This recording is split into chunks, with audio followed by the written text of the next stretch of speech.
Yes. Okay. Let's return to our Gospel of Mark. Today is our last meeting of scholarly year,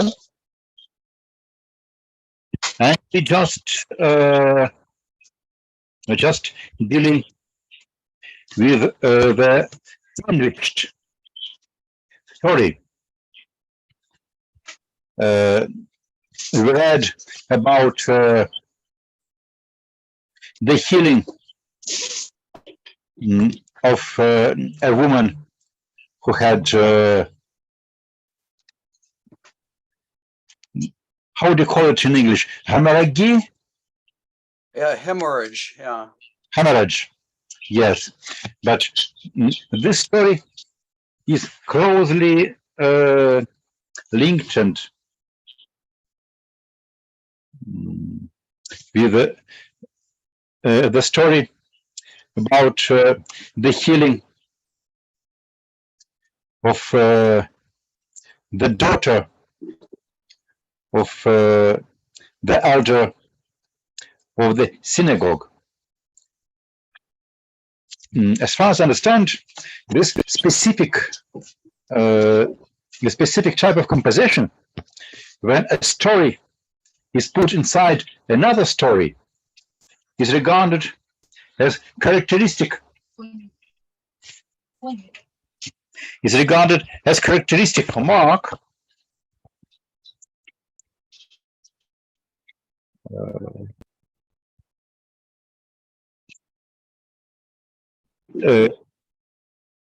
Joel, can you tell us something, maybe just a couple of words, maybe more about this particular techniques of sandwiching that we encounter in Mark? Yes, I think it's very characteristic of Mark, though, he's not the only gospel writer who does it. John does it once in the story of when Jesus is being examined by the authorities, and around that is the story of Peter denying Jesus. So that's also in John, and I don't think that means that John read Mark, but that maybe the story came down in that way. But we have a number of examples in Mark. One of the ones I think we've already seen is Jesus sends out his disciples in chapter 3, I think it is, or maybe maybe it was earlier in this chapter. He sends out his disciples, and then in between you have the story of John the Baptist having his head cut off, and then the disciples come back. And I think that, in a lot of these cases, the stories are meant to comment on each other and to illuminate each other, though sometimes it's difficult to see what the precise connection is. In this particular case, for example, Jairus's daughter, who Jesus raises from the dead, she's 12 years old. The woman with the hemorrhage has had the hemorrhage for 12 years. So what's the connection there? I think it's difficult to see exactly what it is, though some have suggested that, the woman's difficulty, has to do with menstrual bleeding, and the daughter of Jairus is 12 years old, so just on the verge of puberty. But it's not a very clear connection. Another interesting thing about these two stories is I don't always like feminist interpretations, but it is kind of interesting that both of these female characters are without a name. You know, the only named people in these stories are males. Jesus and his 3 disciples, and Jairus, the father of the girl, is named, but not the girl herself. But you know, in general, I think this is a form that Mark got from the tradition, but that he has expanded. You know, he really likes this form, and I think in this particular case, you know, maybe these are, you know, 2 female characters without much power, but the power to heal them comes from Jesus. So that's what I've got.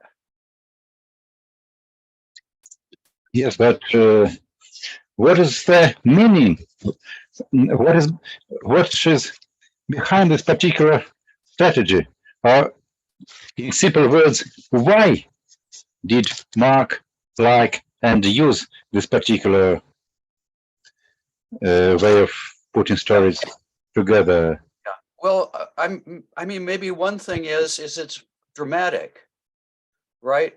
Because like in this particular story, for example, you know, the father comes to Jesus and he says, "My daughter is about to die." Right? So you think it's an emergency. But then, you know, he's going to the synagogue ruler's house and he's stopped by this woman and he takes time to talk to her, you know, so long that the girl does die. So, you know, but then that allows him to do an even bigger miracle, which is healing somebody who's dead. So, you know, maybe it's partly just for drama and for suspense, and maybe there's something similar in like when he sends out the disciples, and then you have the story of the beheading of John the Baptist. I don't know if this is right, but you know, that also is a delay.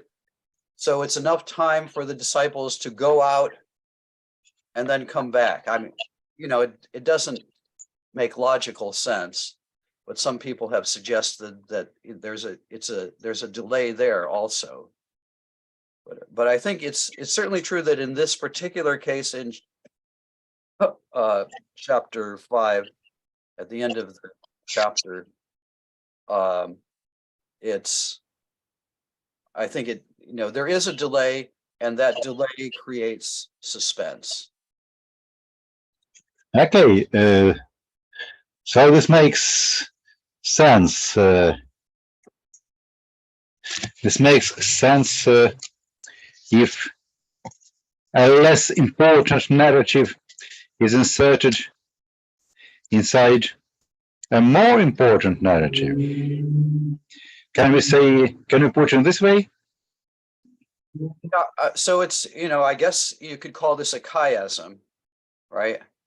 And actually, you know, with chiasms, it's supposed to be the case that the central thing is more important. I'm not sure which is more important here. I mean, they're both, you know, the story of the raising of Jairus's daughter is quite important because Jesus, you know, brings life out of death. Yes, this is the first history of resurrection in the Gospel of Mark. Yeah, but I think the other one is also important because, you know, especially because of the conversation that Jesus has with the woman, and he says, "Your faith has saved you." You know, so she is some sort of model. She does more. She certainly does more than the girl who just is, all she does is die, you know, and then is raised up by Jesus. But the woman with the hemorrhage is quite active. She steals healing from Jesus. She reaches out in faith. So I think she is a paradigm and an example of how we should all be. So I'm not sure one could say who is more important in these cases. And certainly in the case of, think of like Peter denying Jesus, and in between Jesus being examined by the Jewish authorities later on. I mean, what's more important there? They're both important, and they are opposite to each other, because Peter, is confronted with a threat and he's afraid and he denies, whereas Jesus is confronted with a threat and he confesses. So they play off each other in that case, and they're both important, I think. Okay. Because if we speak about a dramatic suspense, then it would have made more sense if the suspense is created before the bigger miracle or before the culmination of a more important story. But Okay. And in the story of Peter denying Jesus, I guess there also there's suspense there, because there's a first denial. Peter denies him one time, and then there's the story of Jesus being examined. So you think that gives Peter time to relax a little bit, but then this other crisis breaks out. So I guess I'm just I don't want to say that the form itself means one story is more important than the other. okay. In any case, we read the story that was inside the sandwich. This was our meeting during our meeting last Monday. We finished with the healing of the woman with the hemorrhage. You say yes? Yeah, good. The hemorrhage. So let's continue today with verse 35. I'll share my screen.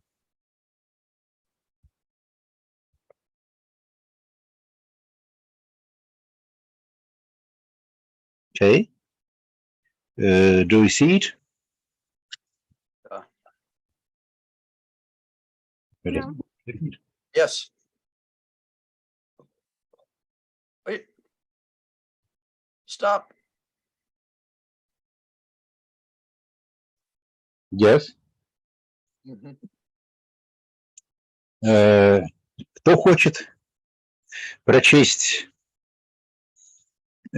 несколько первых стихов с 35 стиха, ну и дальше, скажем, вплоть до кульминационного момента, когда речь доходит до арамейского высказывания. Еще про арамейское высказывание с вами поговорим. С 35 стиха.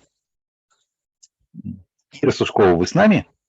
Да, я могу, правда, я их уже читала в прошлый раз, но могу сейчас. Ой, тогда, Ира, напомните, а где тогда мы кончили? Мне показалось, что как раз мы кончили перед 35 стихом. Может быть, я... Ну вот арамейские слова мы прочли.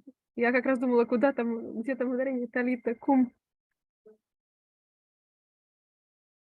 Ага. По-моему, и почему-то на этом закончили. На 41-м, я думаю. То есть мы кончили не на 35-м, а на 41-м. Ну, мы прочли, но, наверное, не все обсудили просто. Хорошо. George, sorry, I forgot that we read last time verses 35 through 48, the story about the healing and the resurrection of the daughter of the one who was at the head of the synagogue, the archi-synagogue. And once again, we come upon another thing that we encounter in Mark again and again. Namely, from time to time, we have Aramaic quotations. Mm-hmm. Yeah. Can we say that this is a special stylistic device to mark more important things, or is it just an imitation of the strategy for the miracle workers to say something in a different language? Well, it could be both. I think there is more Aramaic in Mark than in the other Gospels. So that, but usually, in these sort of stories, and also with Abba, in Gethsemane. I think it's possible that Mark was written in a bilingual environment, like in Syria, where, he's writing in Greek, but, probably Aramaic is also spoken. But certainly in a miracle story like this, it's significant that we have these words, talitha kumi, which, in the States, you see like talitha kumi church, so these have become kind of sacred words. And, I think it's possible or probable that was already true when the stories were being told in the Gospels, that there's, special power in Jesus' original words. You also have it in Maranatha in the book of Revelation, right? That's also a powerful utterance, a magical utterance almost. Our Lord, come.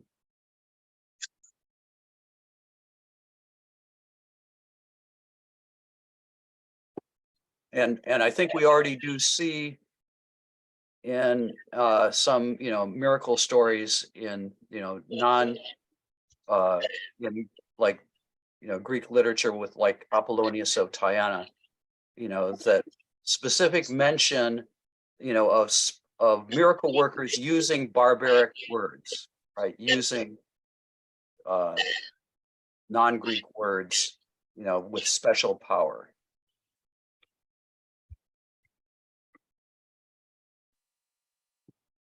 Окей.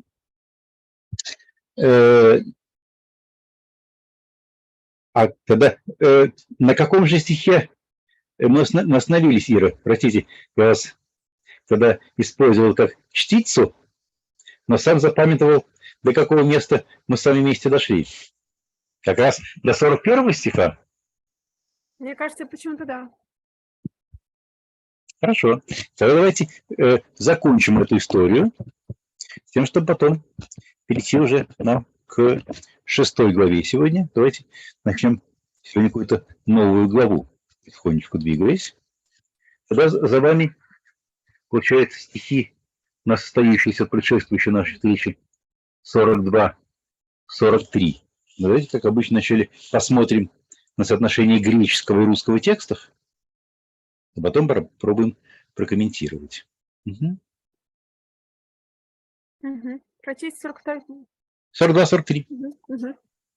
Kai učius aneste to kurasion, kai peripatai, en gar eton dodeka, kai exestesan eučius extasei megale, kai diesteva to autois pula hinabedeis gnoi, gnoi, tuto, kai eipen dotenai aute fagein. Да. Она тотчас встала и пошла, а было ей 12 лет. Вот это как раз одно из тех мест, на которое все время споткнулся, когда переводил Марка на русский язык, потому что, ну, как знают всякий, кто изучал греческий хотя бы один семестр, греческий гар – это нормальный аналог русскому «ибо», вот, но нет никакого осмысленного объяснения, либо как маркер причинно-следственной связи. Она тотчас встала и пошла, потому что ей было 12 лет. Это абсурдно. Она тотчас встала и пошла, ибо ей было 12 лет. Не лучше. То есть здесь перед нами, вот, как я уже говорил, это гар, который пытаюсь в Марке передавать просто-напросто простановкой, соответствующую тексту в скобочках. Это такой флешбэк, который встречается в тех случаях, где Марку нужно дать какую-то информацию, которую он спохватывается, что хорошо было бы дать раньше.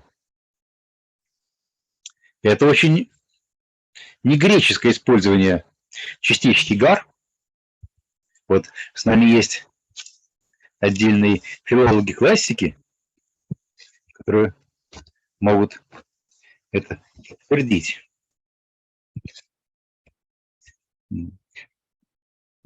Маша, вы с нами?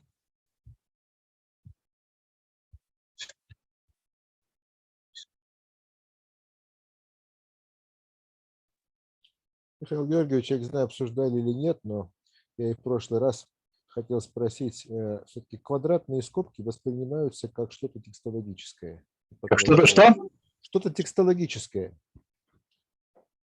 Ну да. Не как обычные знаки препинания. Вы настаиваете, что это лучше, чем круглые? Ну, конечно, такая совсем уже, может быть, пустая формальность, но вот говорю, я вот опять сейчас споткнулся. Хочется увидеть, что вот в поздних рукописях вот такое. Хорошо. Это вы правы. Может, это просто для себя пытался отметить, что вот это те специфические круглые скобки, которые я вставлял для передачи греческого гар. Я не понимаю, как и откуда это употребление гар могло взяться. Can I say something? So you're talking about the gar clause in 42?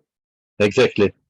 And, aside from the question of how to translate it, I mean, I think it is, very likely that that's something that Mark has added. He always has these gar clauses to explain things. But so here, that's where you get the 12 years, right? And the 12 years is what connects this to the other story, one of the connections.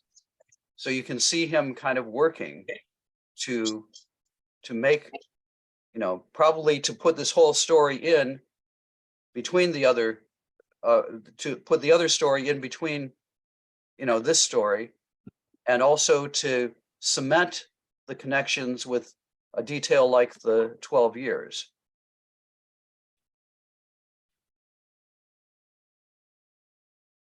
Yes. So you think that it was Mark who added this background information specifically to link the two stories together? That's what I would suspect, yeah. Okay. It may be, but my question was a bit more linguistical. Yeah, philological. Yes, definitely gar here is not a marker that marks cause and effect, which was the normal meaning of this particle in Greek. Yeah, Mark's gar clause. Yes, okay. His gar clauses often, you wonder why is the gar there? Why?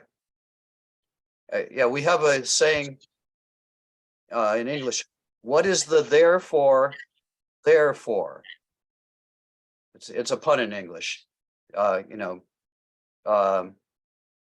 is it there? Because it does seem, as you've in your translation, you put it in brackets. It's parenthetical information. So I think that's a good way to do it.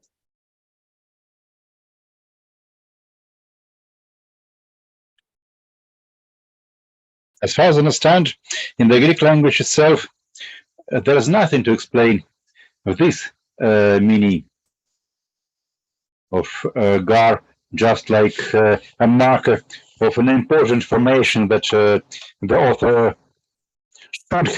should have inserted earlier, but forgot to do it, so that now the author inserts it.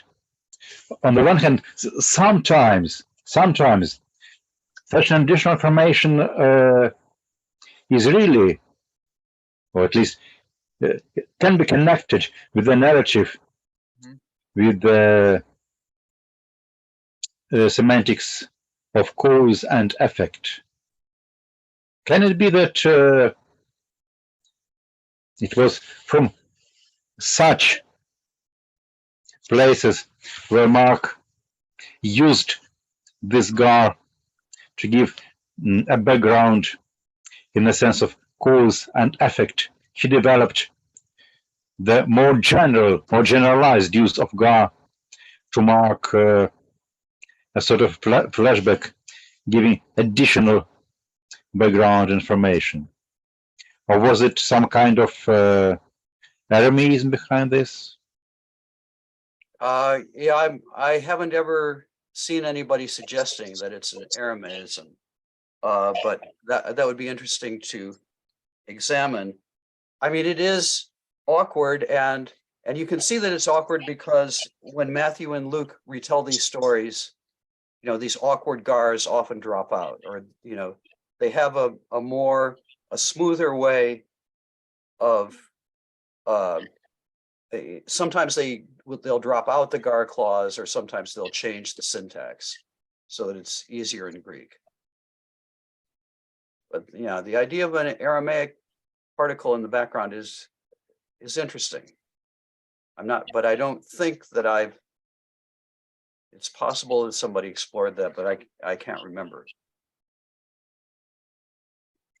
I just consulted Adela's commentary. She tries to make a sense out of what I would rather regard as nonsense. I quote,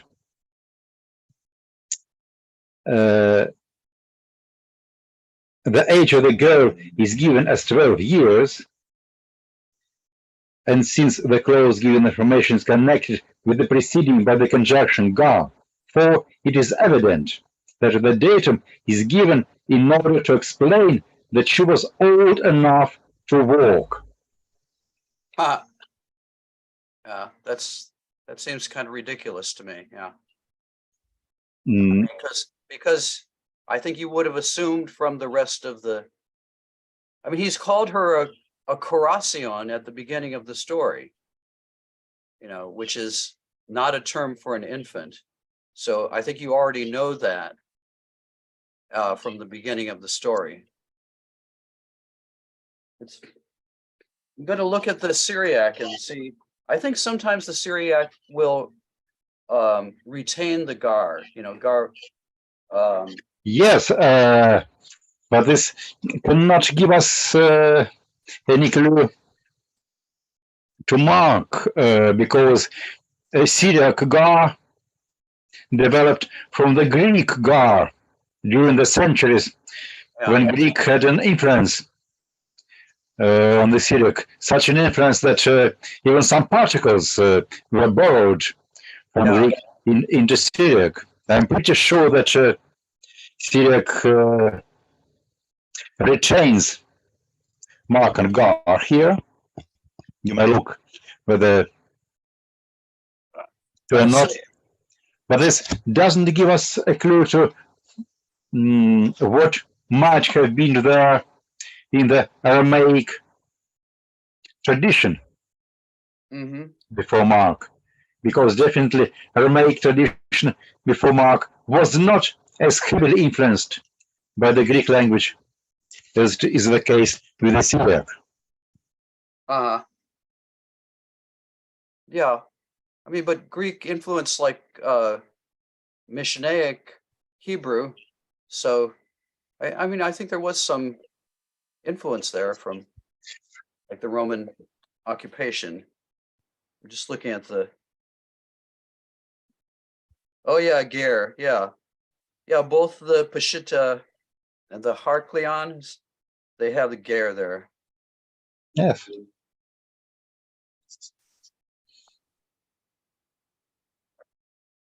Okay. Joel, if you have somewhere in your bibliography some references to works dealing with that gar in Mark, I would be very grateful to you for Yeah. Well, yeah, I was thinking of the references.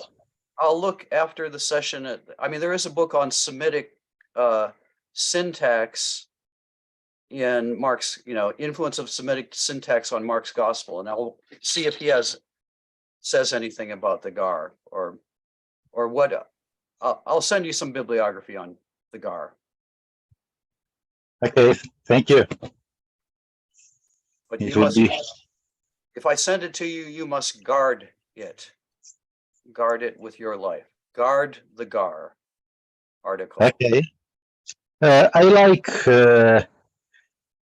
things where we can check, support, approve, or disprove any hypothesis about the history of the text or its exegesis with the palpable linguistic criteria, like in this case. I agree with you that, to my mind, Adela's suggestion here is just an attempt to read the Greek text as though it was a normal Greek text with a normal Greek meaning of gar. I Yes, don't know. Adela is more logical than Mark was. Yeah. Okay, as concerns the very end of the story, there are two topics that we have already met. One is the topic of изумление. I'm not sure it was the right way of rendering this into Russian, because, of course, in Greek we have a much stronger word. Экзестасен, use экстасы мегale. Все пришли в экстаз великим экстазом. Не знаю. Я подумал, может быть, какое-то более сильное слово здесь имеет смысл сказать. Это далеко не единственный раз, где мы встречаемся у Марка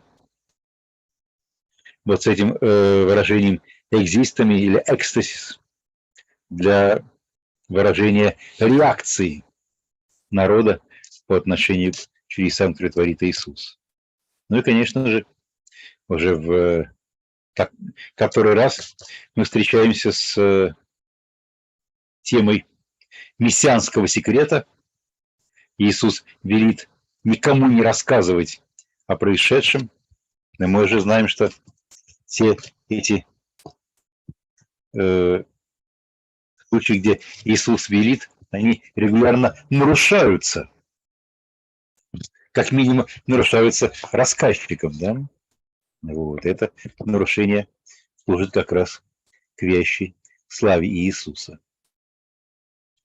Joel, do you have anything to add to these two standard stories? Yes. Well, yeah, I wanted to say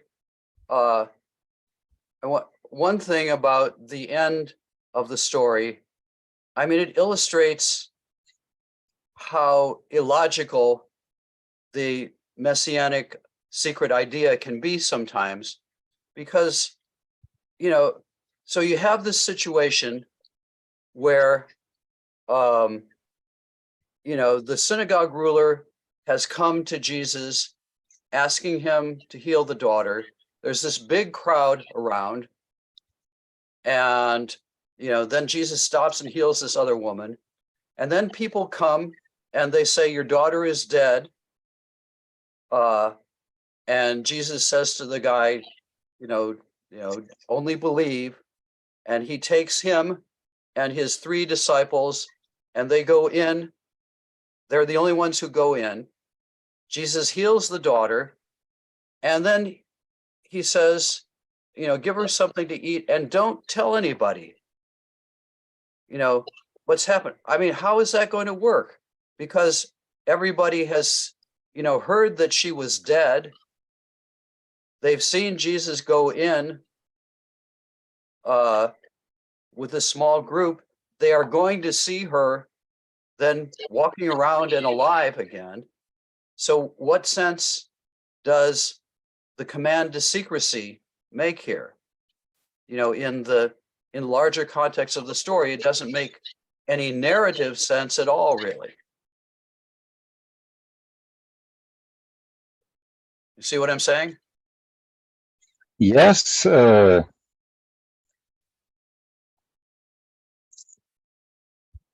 That's exactly what you can see, for example, in verses 36, 37 of chapter 7, Mark. Jesus tells people not to tell any stories about his miracles. But then the more he forbids people to speak about it, the more they retell these stories. This is, I think, that's the essence of Messianic secret. It's a secret not to be kept, but a secret to be violated. Well, yeah, and it's Secretly. a secret that's violated in, you know, just in telling the story, because for the reader, you know, the reader sees all this going on. But I mean, yeah, I think it's partly that, you know, these sort of miracles are often done in secrecy, right? Not only in the Gospels, but in other related literature, you know, that it's part, again, it's, you know, part of the whole magical atmosphere. You go into a secret place and that's where it takes place. But, you know, here, this is, I think, the most illogical one from the point of view of narrative, because of the impossibility of keeping the secret in the circumstances. The other one, the other thing I wanted to mention was the, you know, there is a really interesting parallel in Apollonius of Tyana, his Philostratus's Life of Apollonius of Tyana. Maybe if I can find it. Healing. So I'll try to find it and read it to you later on. Okay.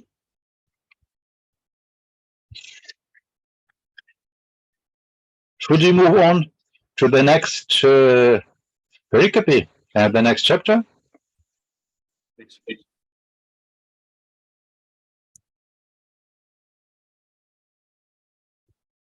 Joel, we'll move to chapter 6, okay? Yeah.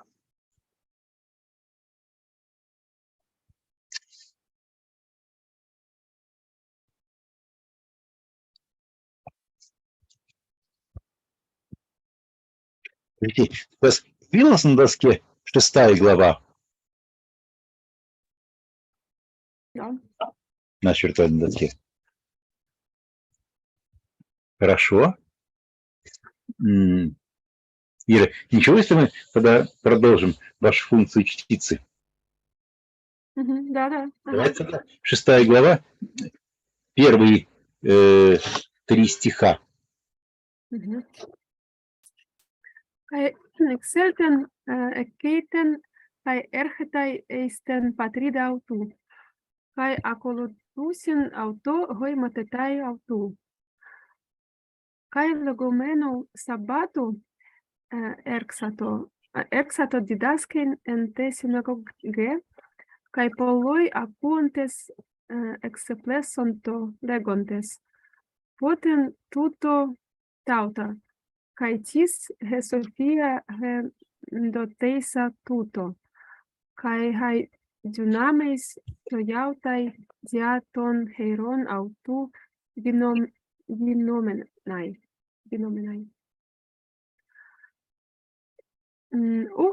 Hutosestin hotekton hyostes Marias kai Adelfos Iacobu kai Iosetos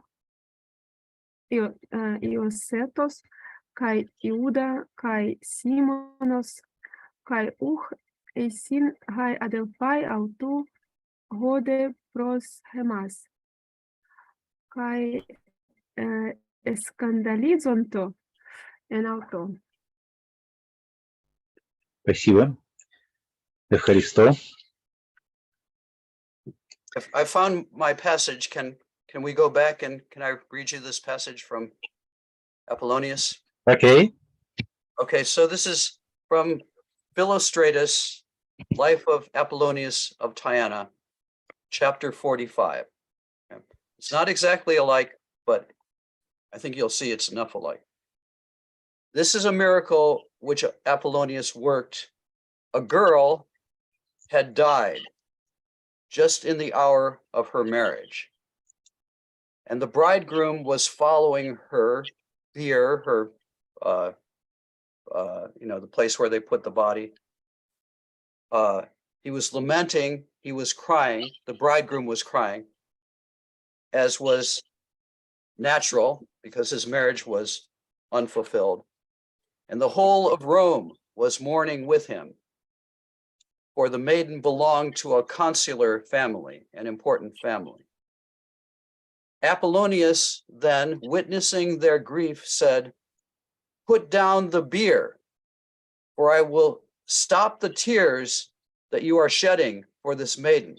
So he tells them to stop crying, which is, in our story, Jesus, there's these people crying when Jesus goes in to heal her, and he tells them that she's not really dead. And he asked what was her name. So, there you see the name is important to the healing. Not in our story, but in other miracle stories, you get the name. The crowd thought that he was about to deliver a speech, as is commonly done at the grave, but he did nothing of the kind. He didn't deliver a speech. He merely touched her, and he whispered in secret some spell over her. He at once woke up the maiden. He woke her up from her seeming death. So here it's interesting. It's a more rationalistic miracle. It only seems like she's dead. And the girl spoke out loud and returned to her father's house. And at the end of the passage, the author Philostratus says, "Now whether he detected some spark of life in her, which those who were nursing her had not noticed, or whether her life was really extinct, I can't tell you." So he's more rationalistic, right, than Mark. He says, I don't know, maybe, she just seemed to be dead. She wasn't really dead. I don't, maybe she was dead, maybe she wasn't. But the technique is kind of similar. And it's a young girl, and he heals her with a word. And she speaks, showing that she's not dead anymore. Just as in our story, the girl walks around to demonstrate the. So anyway, it's a it's an interesting passage for comparison and contrast, I think, because it is more rationalistic in its treatment of this apparent miracle than Mark is.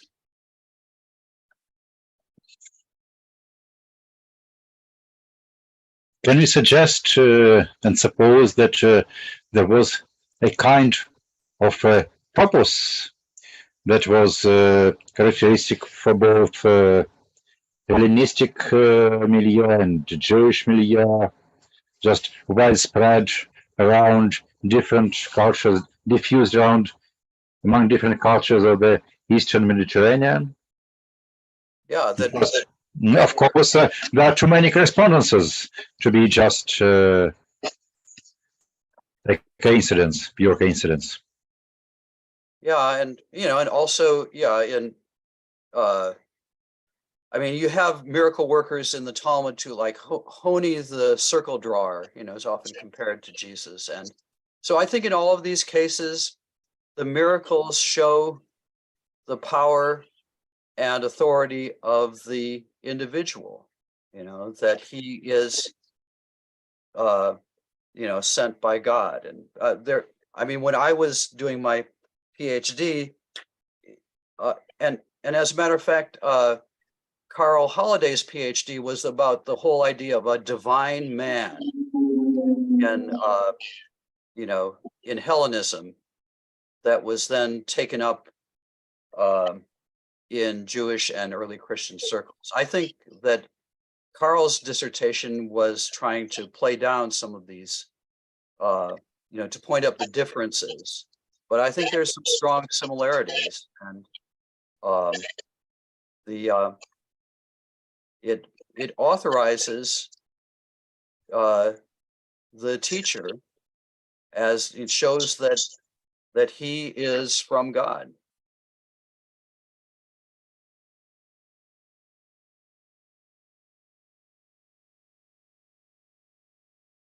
Okay, But but you still, also had people who were skeptical about it, though, and Apollonius or Philostratus is somewhat skeptical, or he doesn't want to jump in all the way. And then Lucan, writes a whole treatise about somebody, a pseudo prophet, who claims to be performing all these sorts of miracles, but is really just a fraud. So, that it was a known type. There was a known type of a healer, which I think on the popular level, lots of people accepted. In the more intellectual circles, sometimes people were more skeptical about. Sorry, I go on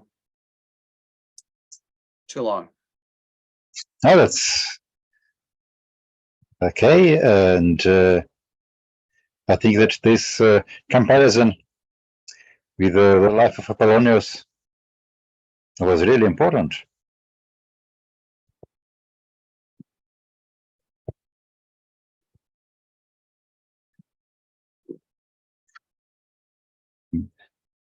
Should we return to chapter 6? Okay. Ну вот Ира нам прочла начальные стихи. Надо сказать, что я когда-то довольно много вот с Евангелием от Марка как-то работал, пытаюсь ее перевести на русский язык. Но вот сейчас, когда мы так вот двигаемся, останавливаясь на каждом слове, слово за слово, я понимаю, насколько, вот, может быть, какие-то здесь места требуют более тщательного и пристального внимания и какой-то правки. Вот сейчас, например, посмотрел на первый стих 6 главы. Конечно же, здесь слово «excelten», он вышел.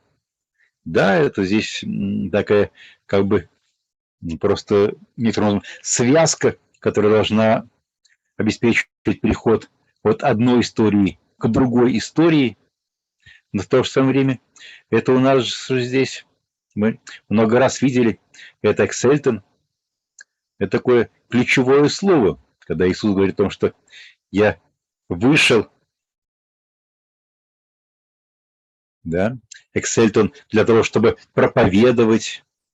Да, то есть у нас это не просто какая-то такая мелкая деталь, а получается ключевой момент именно вот даже в переходных каких-то пассажах.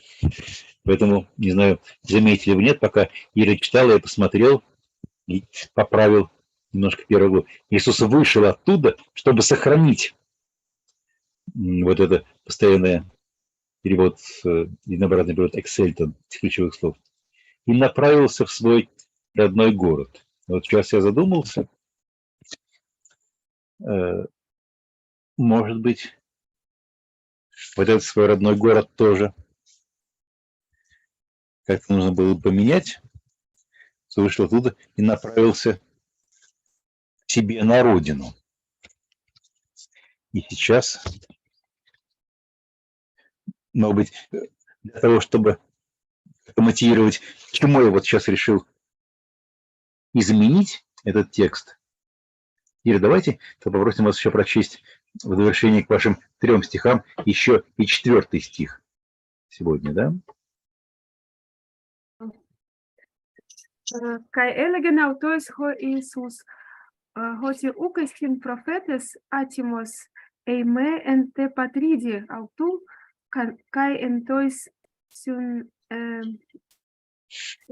geneusin autu, kai en te oikia autu. Да, вот этот текст, 4 стих, который сейчас Ира прочла, он выглядит как некоторая такая пословица, да? И, возможно, что эта пословица, она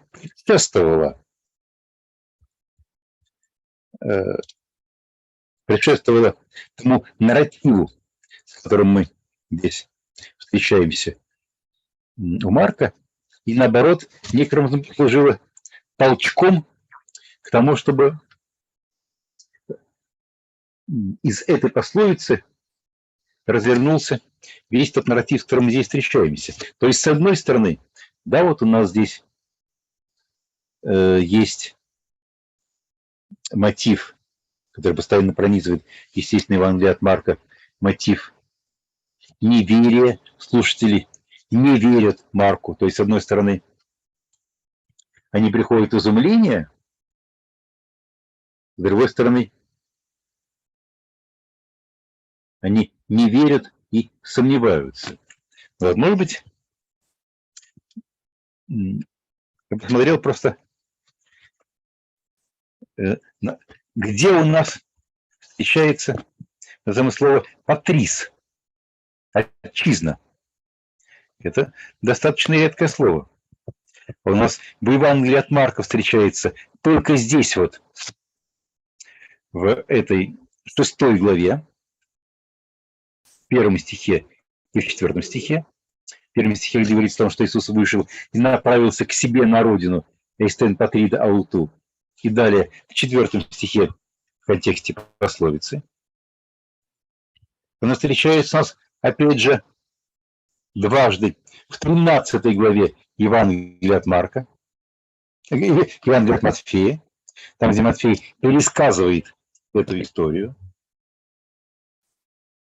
Она у нас встречается, опять же, в Евангелии от Луки, в 4 главе, где опять мы встречаемся с той же самой, с вариантом той же самой пословицы.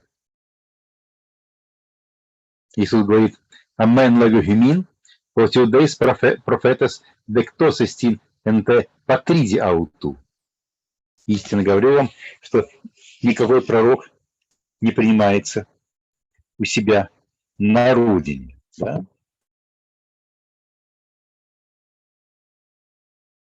И такой достаточно редкий случай, когда у нас та же самая тематика отражена не только у синоптиков, но и в Евангелии от Иоанна. Да, это 4 глава Евангелия от Иоанна, 44 стих, John 4:44. Давайте я сейчас выведу вот эти места на доску.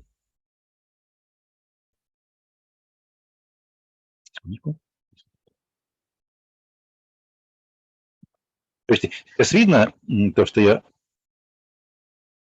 Извините. Что у нас случилось с компьютером?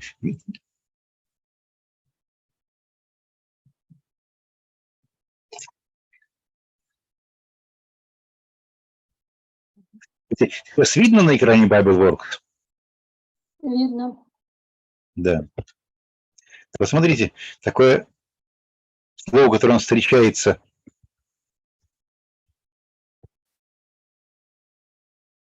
вот у Марка, да, вот те стихи, которые мы сейчас с вами читали. Точно его, не точно, но его переложение в Евангелии от Матфея, да, говорится, как «Аутол эстен патрида ауту эдидаскен аутус энте синагоге». И дальше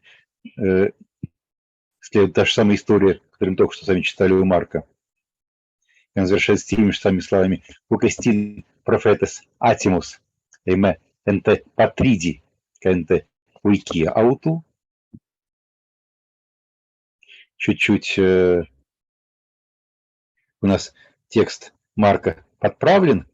Думаю, что подправлен сознательно, потому что мы неоднократно сталкивались в Евангелии от Марка с мотивом того, что родственники Иисуса, родные его, мать и братья, его не принимают. И мы видим, что в более поздней традиции этот мотив того, что родные не принимают Иисуса, который так вот очень бросается в глаза у Марка, в более поздней традиции, вот уже даже у Матфея и Луки, он как-то is downplayed, да? То есть то, что мы читаем у Марка, у кастин профетес атимус эме энте патриди ауту, кай энтой сингеневсин ауту, кай энте уикия ауту. У Матфея у нас все почти сохраняется. У кастин профетес атимус эме энте патриди ауту, кай энте уикия ауту. Убираются родственники.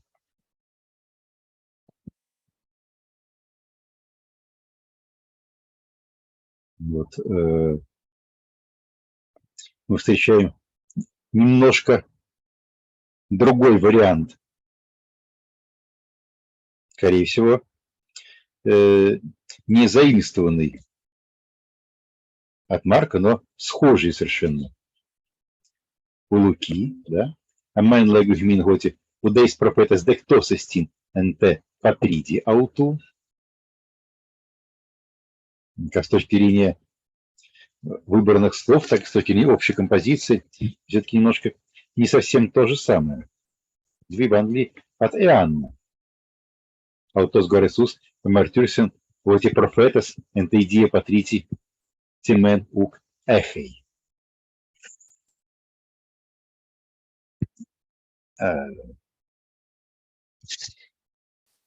This parallelism that is witnessed not only by the synoptic gospels, but also by John's gospel.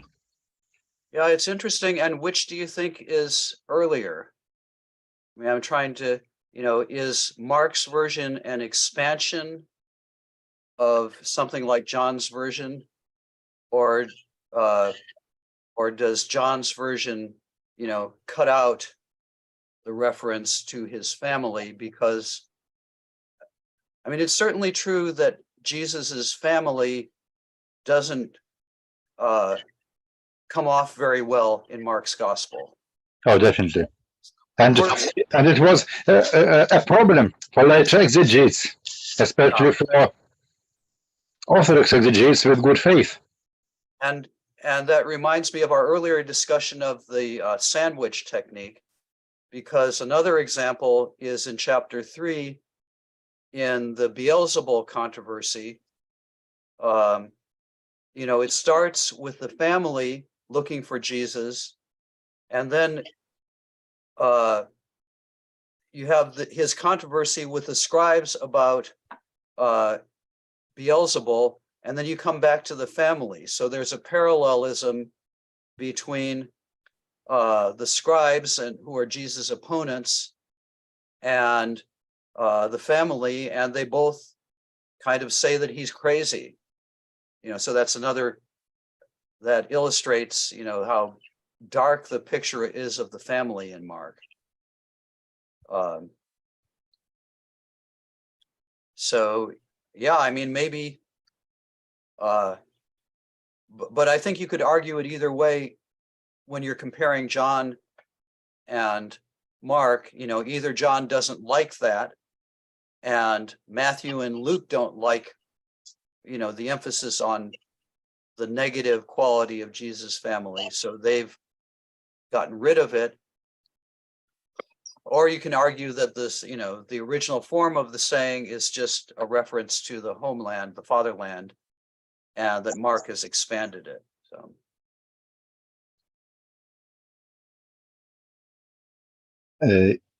Yes,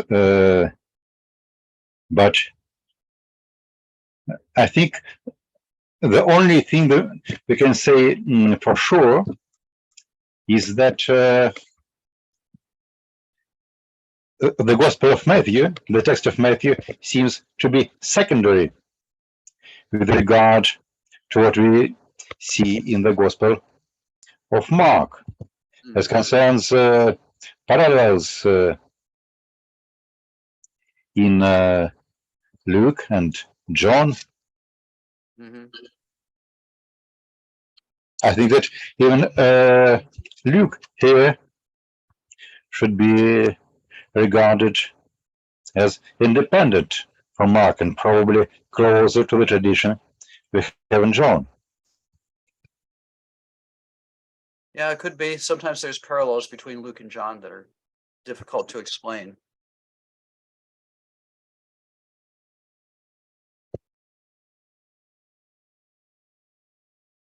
Yes. Another interesting thing I wanted to mention is another parallel is the parallel with the language of the first miracle in chapter 1, the healing of the possessed man, in chapter 1, 21 to 28. So verse 121, and on the Sabbath he went into the synagogue and immediately began to teach.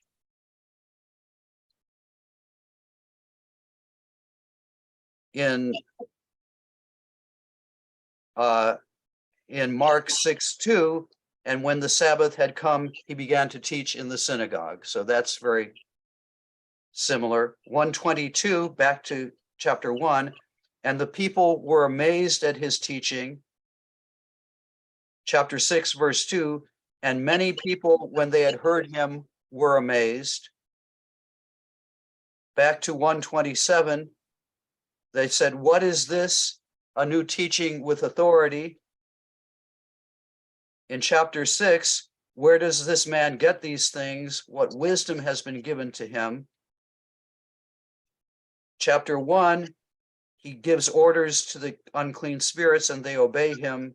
Chapter 6, and such works of power are performed by his hands. The terminology is quite similar. But in this story, in chapter 6, it takes this turn into, you think that the story from verses 1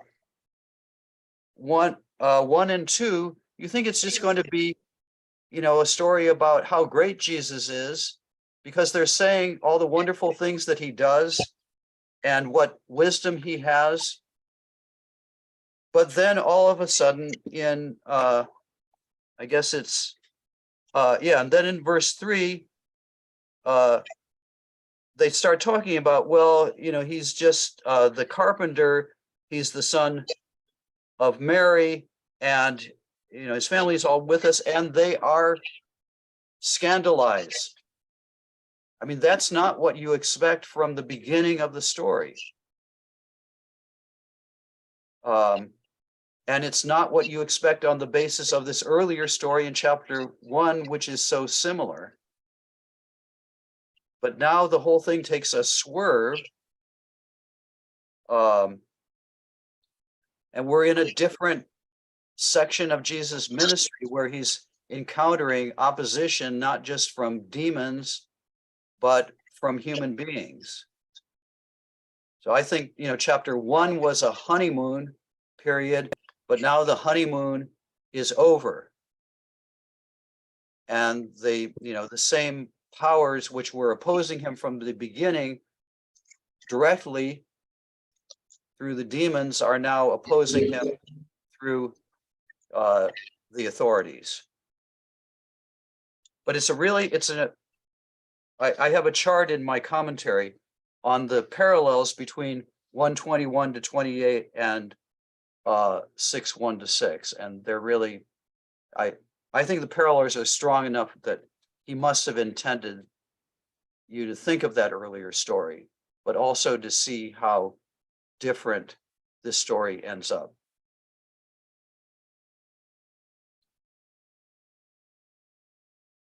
Yes, so we think that it's a kind of a new beginning. Well, I think it's a time of, yeah, it's recalling the beginning, but it's a time of increasing conflict, right? I mean, the gospel has had conflict from the very beginning. There's always been conflict with the demons. And from chapter 2 on, there's conflict with the authorities. And they already decided to get rid of Jesus in chapter 3. But, you know, I think you do have a sense of increasing opposition in this section of the gospel. I mean, the circle is becoming narrower and narrower. So from chapter 2 on, we have opposition from the authorities. Here,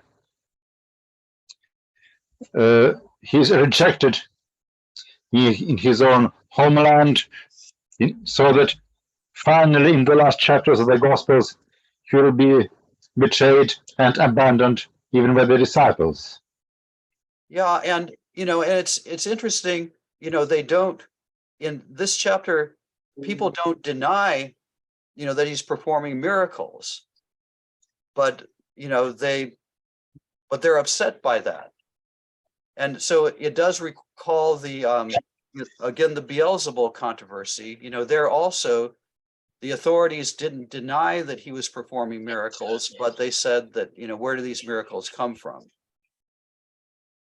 So, but, you know, but I think anybody reading verses 1 to 2 would not expect the continuation of the story here. It's really surprising, and it's kind of weird. It's uncanny. You know, there's this sense of the uncanny and the weird and the strange, and the, you know, not just human forces are at work.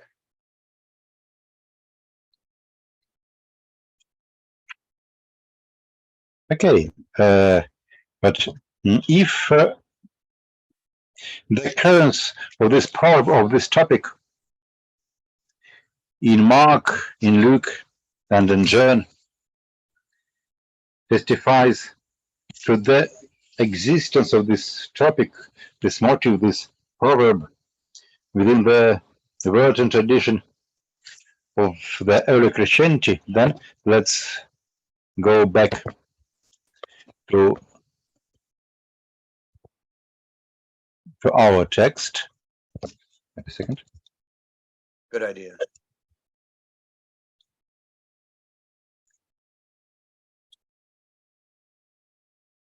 Wait a second.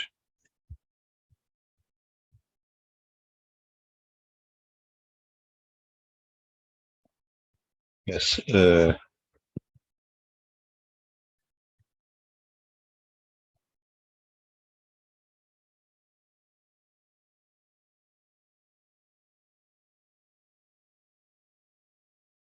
Can we say that the narrative in Mark verses 1 to 3 may be seen as a narrative generated by this particular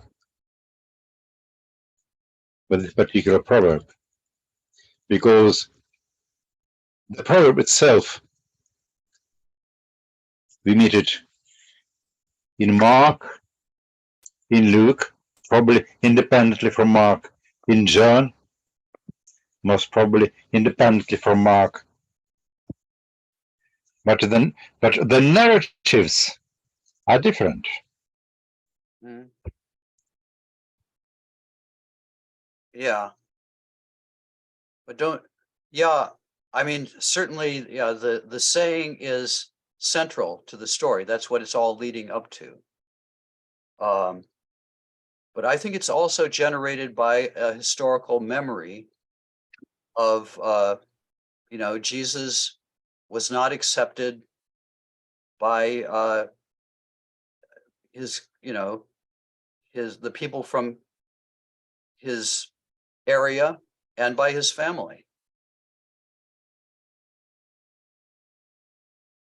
I mean, I don't think that's the sort of thing that Mark would just make up if it wasn't true, because, like, as you said before, it caused problems for later Christians.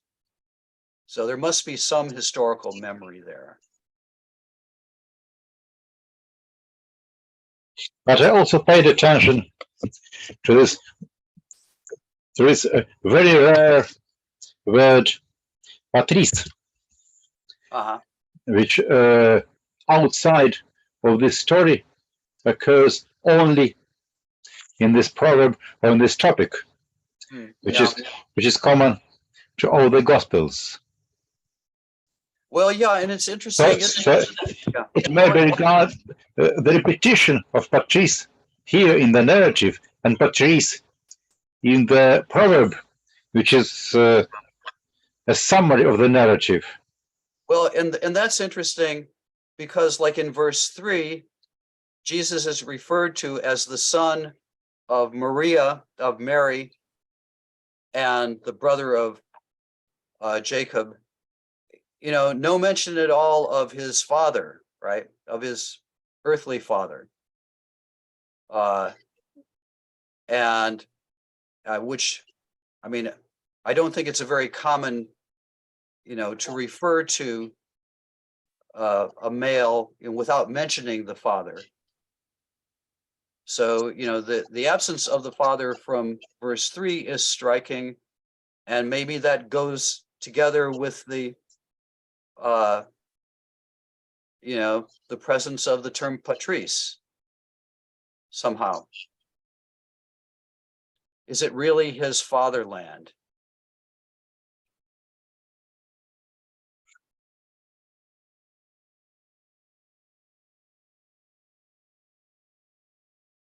Up till now, I had an idea about this patρίς, namely that the proverb that a prophet is not accepted in his patρίς might have been common knowledge widespread in the early Christian community, and that the repetition of this patρίς in the narrative, in the particular narrative in Mark 6:1, may be regarded as a sign that this narrative, at least in the form that we have it now, developed from the proverb that is now written here as a summary of this narrative.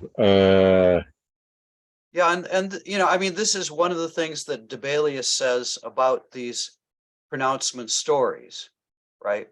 In his book on form criticism, that, you know, sometimes the origin is just the saying, and then the story forms around the saying.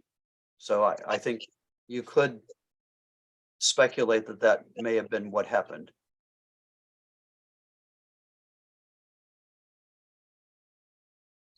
Okay, but of course, the point that you made, that differently from what one might have expected and should have expected from the story originated in the Semitic milieu, to speak about someone without mentioning his father, without mentioning his patronymics, while mentioning his mother and brothers and sisters, it's very extraordinary. And this may well be an indication this goes back to the very, very early stratum of the tradition. Yeah, and we know, you know, that there's later Jewish polemic against Jesus as a bastard, right? And as the son of a Jewish mother and a Roman soldier, even. So, you know, people have wanted to link the terminology in verse 3 with, you know, some sort of memory like that about, you know, his possible illegitimacy. I mean, but it is strange not to mention the father, even if he's dead, right? Yes. And of course, the story is, in some sense, it counterbalances the stories that we just had read, because those stories, they were about faith. It was, as we have seen, it was a central concept here. Yeah. Yes, твоя вера спасла тебя. Yes, Yeah. Epistis su sesakense, yeah. yes, epistis su sesakense. Yeah, whereas this story is about apistia. It's about lack of This is faith. about epistia, yes.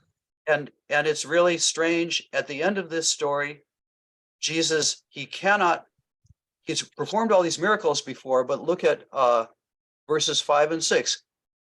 Uk edunato, he could not perform even a single miracle, except, you know, then there's he did perform a few miracles, but basically, and he was amazed, verse 6, he was amazed at their apistia.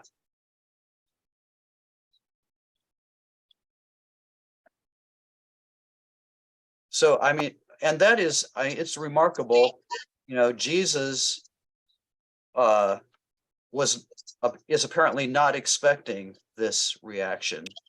It takes him by surprise. And he is not able to perform miracles. That's an extraordinary statement, I think. And as far as I remember, Matthew corrected it. Yeah, I don't think Matthew left verse 5 in, though, the first part of verse 5. I'm sure he took that out, yeah. I think Matthew changed it that he did some miracles, but not as much as one should have expected. Let's look at. Yeah, Matthew 13:53. Yes, can you read it? Yeah, kai uk epoiesin eke dunamis palas diatein apistian auton. So he didn't perform many miracles there. But it doesn't say anything about Jesus not being able to perform miracles. So that's, you know, That's really an extraordinary statement which Matthew leaves out. Yeah, so that one change is that there is no mention about Jesus unable to perform miracles, and then the change from udemian, Yeah, to not many miracles yeah. is also quite an important change. Yeah. It seems that if we compare this story with what we read earlier, that your faith saved you. Faith is perceived here as a kind of entity, a kind of substance that can save, or if it is not here, it doesn't save, kind of a substance somehow even independent of Jesus. Yeah, well, certainly you get that from the story of, the woman in chapter 5 who steals, his substance, his faith healing substance.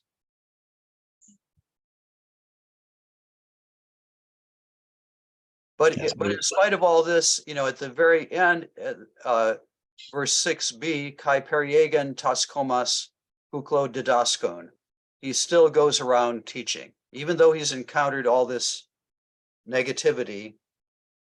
He doesn't give up on the whole area, right? Yes, but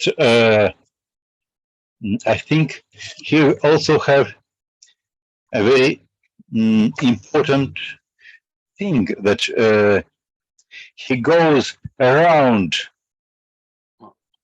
these villages teaching. Yeah. Normally in Mark we have, when we speak about Jesus going around some area, he teaches, he both teaches and performs miracles. Yeah. Well, yeah, I mean, here he does perform a few miracles and he teaches, and you're not told, how successful the teaching is either, but then he does send the disciples out, and what, we don't have time to go into this, but what's really strange is Jesus is unsuccessful in his teaching or in his performing miracles, but the disciples are able to perform a lot of miracles. So Jesus has relative lack of success and in comparison with the disciples. You have to go down, let's see, to verse, wherever that is, closer to the end of when they come back in in verses 12 and 13. The daimonia pala ex ebolon kai elephon eliu palus arustus. So he can only heal a few, they heal many.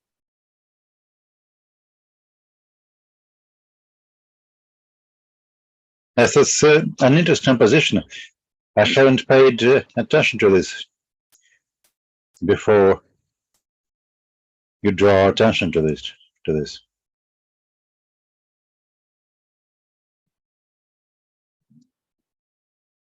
Well, this is what comes out of having to translate and think about every single word in this gospel.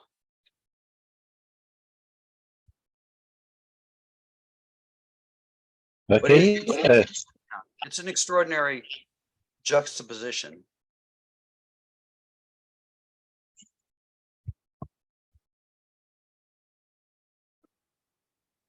Да. Мы немножко уже забежали в текст, который наша чтица Ира еще нам не читала. Ира, прочтите нам стихи 5 и 6.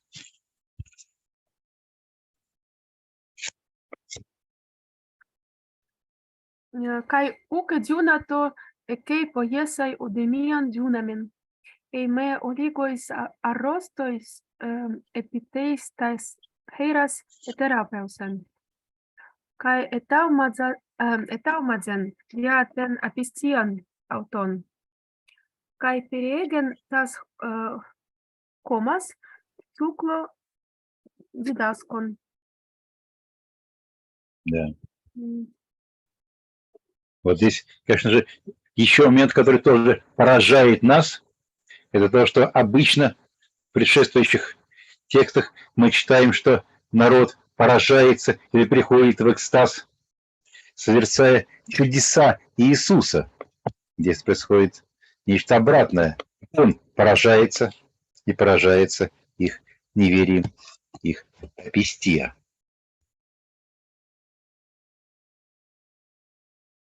Ну что же, мы подошли к концу этой перекопы, может быть, одной из самых, хочется сказать, архаических перекоп внутри Евангелия от Марка. Если мерить степень архаичности текста, тем насколько он вызывает ощущение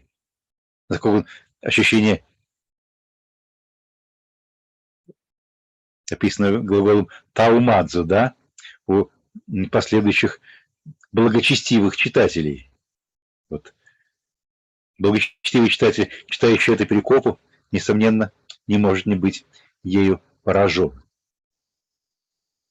Ну, вот наше пристальное чтение Евангелия от Марка, наш close reading, мне кажется, дает нам что-то очень многое, даже хотя я вроде бы переводил текст и, переводя, часто над ним задумывался, но вот сейчас, разбирая его с такой степенью подробности, с какой мы с Джоэлем последние месяцы его разбирали, все больше и больше понимаю, насколько вот перевод мне казался более-менее как-то отражающим какие-то вещи, насколько его нужно переделывать и переписать.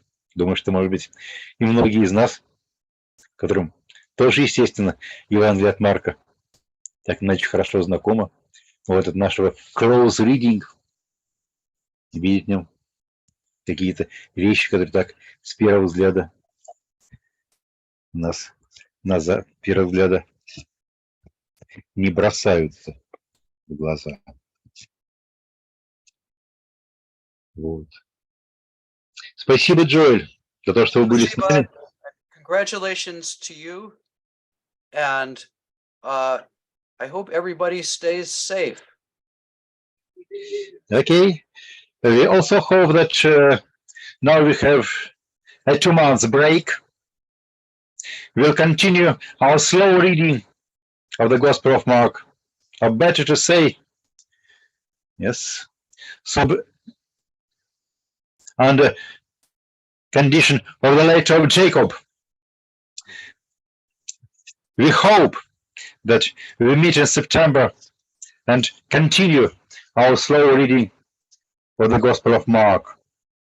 Be'ezrat Hashem, we say. Ezrat Hashem. Exactly. And once again, Joel, thank you for that wonderful job you did guiding us through the Gospel of Mark. Well, I would suggest that you just thank you in this way. well, thank you. It's been a great experience for me, and I trust we will continue in a few months. So go with God. Thank you. Let God be with us in all the difficulties that are before us. And if you could send me the poem about the Viek. I'd like to see that. What? About the 20th century. Okay. Спасибо. Bye. Спасибо. Bye. Спасибо. Спасибо, всего доброго. Свидания. Спасибо. До встречи. Спасибо. До свидания. До свидания.